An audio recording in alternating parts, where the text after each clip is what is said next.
This is Bob Maloney from MyMMAnews.com, and I am talking to Calogero Torretta tonight. Calogero, man, how you feeling, my man? I'm good. I'm good. Getting ready. We're a week away, and I'm excited. I'm excited to perform, man. Listen, I'm excited. Coming up on May 20th in Atlantic City, Louis Neglia and Dead Serious Promotions puts on another Ring of Combat show. I will be cageside covering that for the website. Calogero is making his pro debut, but before we get into that, Calage, for the people who are maybe watching this, that are just learning about you, how did you get to this point in your life? Did you grow up liking mixed martial arts? How did you become? You've been fighting for about 4 years now as an amateur, and you're going pro. So, what got you to this point? So I started doing karate and judo at the age of 3, in Cranford, New Jersey, and then I made the U.S. team. And I traveled the world for karate, and that was like my go-to. And I was supposed to go to the Olympics, this past Olympics, for the 2020 Olympic Games. And right before the qualifier happened, life happened. So it was either try to go to the Olympic Games and go broke doing it, or chase this MMA dream and try the best I can to help my family. So it was a hard pick, and I picked my family over the Olympic Games, and we're here today, and now it's time to go professional and show the world who I am. Well, listen, your last fight, I was cage side, Art of War cage fighting, and you were very impressive. I mean, for my first time seeing you, listen, when I see that somebody's from, Nick Catone MMA, it's easy as somebody who's there know that the guy's well trained. He's working with savages. He's going to know what he's doing, and you pretty much were in control of that fight. Tell me what you remember about that fight against Dan O'Neill, and then here we are heading in for your pro debut. Yeah, Dan was tough, man. He was tough. I hit him with some shots, and he still kept coming forward, and I'm like, oh man, this guy won't go away. So I have a lot of respect for Dan. If I had to grade my performance, I'll give it a C plus, B minus. I wasn't too happy. Yeah, I was in control, but the last round still stuck in my head. He almost caught me in a submission, and that should have never happened. That was my fault. But I trained with a bunch of great guys, so thank God I was prepared for that situation, and we got the victory. So it was good. It was a good learning experience. Well, listen, I know that when you were training before for your fights as an amateur, you were probably training the same. You were training for 5-round fights. Now you're going pro. Has there been any changes? How's this camp going? Your body's get free of those nicks and those little pains. How's camp going? I know you had plenty of time to get nice and healthy and healed up. Yeah, so we had I think it was like 5 to 6 months before my last fight. So this camp it's been tough, man.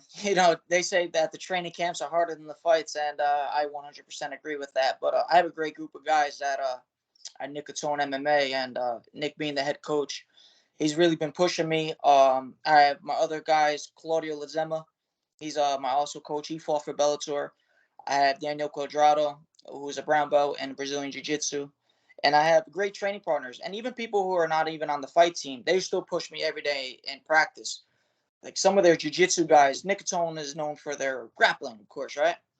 So there's some guys over there who, if they really wanted to fight, they would be great fighters. And I'm just grateful for all my teammates at Nick Catone MMA. So without them, I wouldn't be here. So it might be one guy in the cage, but there's a whole army behind me, and I appreciate everything. All right, listen, Rob Jiminez, he had one fight. He's 0-1. You're making your debut. Did you watch that fight? Do you even care about, watching his performance? Or are you just going to go in there? How do you see this fight going down? Yeah, I watched Rob, and he actually fought one of my good friends who fought, I think it was like 2 weeks ago, Stephen Calera, who's actually one of my main training partners. And I watched that fight, and I took some things away, and I watched like a round of his last fight.